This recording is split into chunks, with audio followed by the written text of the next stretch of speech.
Saudara-saudaraku yang dikasihi Tuhan, selamat bertemu kembali dalam Sapaan Rohani hari ini. Saudara, saya berharap kita semua senantiasa dimampukan untuk merasakan kasih setia serta kebaikan Tuhan dalam kehidupan kita. Saudara-saudara, sebelum kita mendengar Sapa Firman hari ini, mari kita menyatu hati di dalam doa. Bapa Surgawi, sumber segala kebaikan, kami bersyukur untuk kebaikan yang senantiasa Engkau nyatakan dalam kehidupan kami. Pemeliharaanmu begitu nyata dan sempurna Tuhan. Namun seringkali kami tidak mampu mensyukuri apa yang Engkau nyatakan dalam kehidupan kami. Ampunilah kami. Saat ini kami mau mendengar sapa firman-Mu. Kami memohon kuasa Roh Kudus menolong kami untuk memahami apa yang menjadi firman-Mu bagi kami hari ini. Terima kasih Bapa, di dalam Tuhan Yesus Kristus kami berdoa. Amin.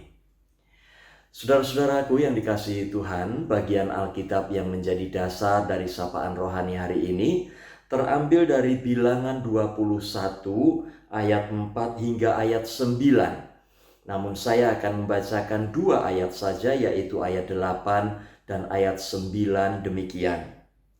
Maka berfirmanlah Tuhan kepada Musa, buatlah ular tedung dan taruhlah itu pada sebuah tiang. Maka setiap orang yang terpagut, jika ia melihatnya, akan tetap hidup. Lalu Musa membuat ular tembaga dan menaruhnya pada sebuah tiang. Maka jika seseorang dipagut ular dan ia memandang kepada ular tembaga itu, tetaplah ia hidup. Saudara-saudaraku yang dikasihi Tuhan, di dalam kehidupan kita seringkali situasi yang tidak mudah kita hadapi.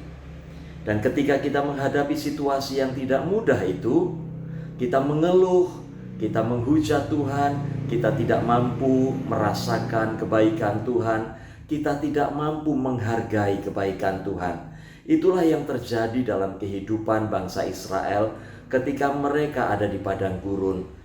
Tuhan sudah memelihara mereka dengan mana, tetapi mereka tidak terima.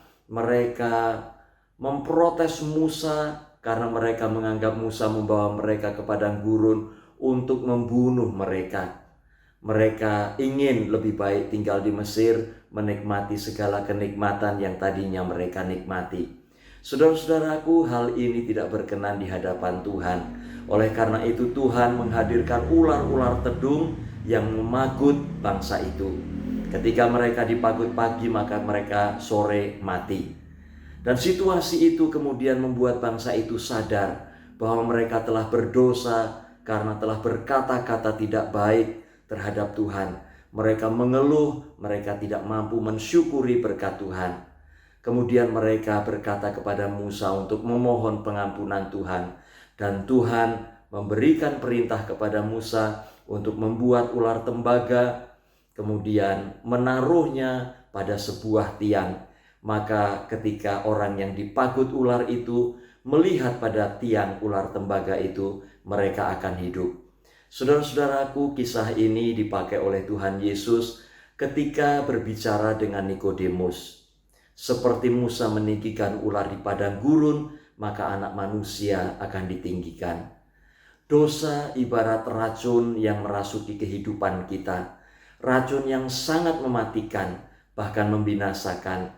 Dosa membuat kita terpisah dari Allah. Dosa membuat kita berada pada ujung kebinasaan. Namun, bagi setiap orang yang berdosa, ketika dia memandang pada salib Kristus, memohon pengampunan, dan memasuki pertobatan, maka mereka akan hidup. Dosa-dosanya diampuni, dan sebagai ganti dari dosa itu, mereka memperoleh kehidupan kekal. Saudara-saudaraku, betapa bersyukurnya kita hidup di dalam Kristus. Kita telah memperoleh kehidupan kekal di dalam Kristus. Dan marilah hidup ini kita isi bukan dengan mengeluh, bukan dengan bersungut-sungut, melainkan dengan mensyukuri setiap berkat Tuhan yang Tuhan anugerahkan di dalam kehidupan kita. Mari kita meyakini dan merasakan bahwa Tuhan itu baik dan kebaikannya senantiasa nyata di dalam kehidupan kita. Tuhan memberkati kita dan Tuhan senantiasa memampukan kita untuk bersyukur atas setiap hal yang dinyatakannya dalam kehidupan kita. Salam.